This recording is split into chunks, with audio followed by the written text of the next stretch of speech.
کسی کے ساتھ بھلا خود سے بھلا ہے اے دوست۔ کاوش اور آواز ریاض الاسلام خان کی ہے۔ ایک دفعہ کا ذکر ہے کہ ایک غریب خاندان کی عورت تھی جو ہر صبح 2 روٹیاں پکاتی تھی، ایک اپنے خاندان کے لیے اور دوسری وہ اپنی کھڑکی پر رکھ دیتی تھی تاکہ کوئی بھوکا گزرنے والا اسے کھا لے۔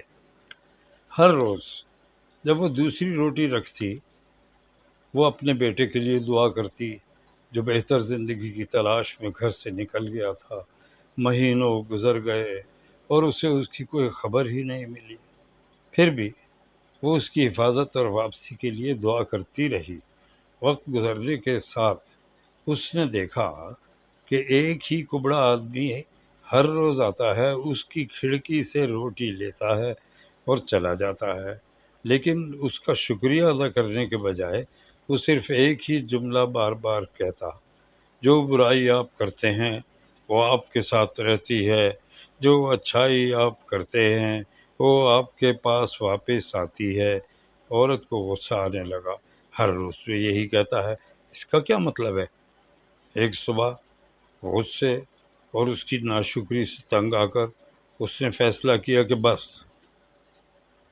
بہت ہو گیا، میں اس بدبخت آدمی سے تنگ آ گئی ہوں، اس نے خود سے کہا، اور اس نے اس کی روٹی میں زہر ملا دیا۔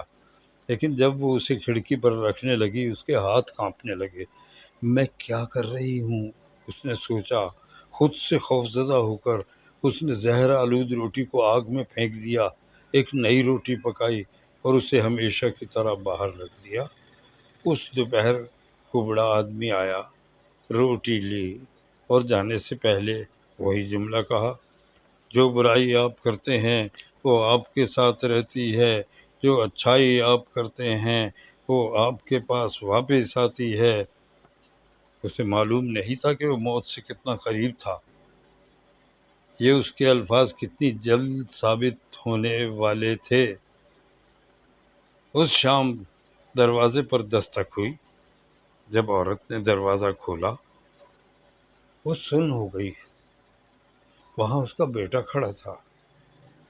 وہ بہت کمزور لگ رہا تھا، پتلا، پیلا، کمزور، اس کے کپڑے پھٹے ہوئے تھے۔ اماں، اس نے کہا، اس کی آواز کانپ رہی تھی، یہ ایک معجزہ ہے کہ میں گھر پہنچا۔ میں صرف 1 میل دور تھا، لیکن میں اتنا بھوکا تھا کہ مجھے لگا کہ میں مر جاؤں گا۔ میں سڑک کے کنارے بے ہوش ہو گیا اور ایک بوڑھے کبڑے آدمی نے مجھے اٹھا لیا۔ اس نے مجھے اپنی واحد روٹی دی، یہ کہتے ہوئے کہ وہ بتا سکتا تھا کہ مجھے اس کی اس سے زیادہ ضرورت ہے۔ عورت کا رنگ اڑ گیا اور وہ دروازے کی چوکھٹ کو پکڑ کر رہ گئی۔ زہر آلود روٹی، آگ، اجنبی کے الفاظ، یہ سب اس کے ذہن میں گڈمڈ ہونے لگے۔ اگر اس نے وہ روٹی نہ جلائی ہوتی تو اس کا اپنا بیٹا ہی مر جاتا۔ اور اس لمحے اس نے آخرکار ان الفاظ کی سچائی کو سمجھ لیا: جو برائی آپ کرتے ہیں وہ آپ کے ساتھ رہتی ہے، جو اچھائی آپ کرتے ہیں وہ آپ کے پاس واپس آتی ہے۔ ہمیشہ اچھائی کریں، چاہے کوئی دیکھے یا نہ دیکھے، کیونکہ جو اچھائی آپ دنیا میں بھیجتے ہیں وہ آپ کے پاس واپس آئے گی۔ شکریہ۔